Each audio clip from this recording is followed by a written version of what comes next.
एक और सुनिए, ध्रुव बुलाते हैं ठाकुर जी को, 5 महीने तपस्या करते हैं ध्रुव जी, और 5 महीने के बाद देवता जाते हैं ठाकुर जी से निवेदन करते हैं, भगवान अपने भक्त को दर्शन देने चले जाओ।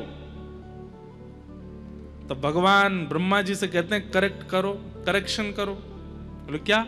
आज के बाद कभी मत कहना कि हम भक्त को दर्शन देने जाते हैं, हम भक्त का दर्शन करने जाते हैं। ये भजन करने वाले, ये तप करने वाले, ये साधन करने वाले, इनको दर्शन देने थोड़ी जाता हूं मैं, इनका दर्शन करने जाता हूं, इनसे मिलने जाता हूं। ये स्वभाव है ठाकुर जी का। बहुत चर्चाएं हैं, स्वभाव पर ही बोलते रह जाएं। ठाकुर जी का ऐसा मधुर स्वभाव ऐसा किसका होगा? सब स्वीकार करते हैं। आपने इन स्वभावों का वर्णन नहीं किया, इसलिए आपका चित्त शांत है। भगवान के प्रभाव का नहीं, अब स्वभाव का वर्णन करो, और उसके बाद जब आप ग्रंथ की रचना करेंगे आपका मन अत्यंत प्रसन्न हो जाएगा।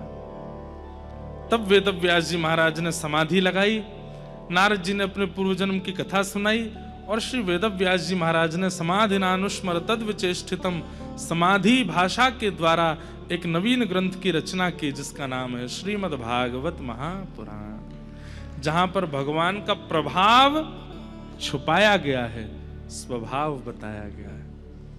ठाकुर जी का स्वभाव प्रधान है। नृसिंह बनकर के भगवान प्रकट होते हैं, ये प्रभाव है।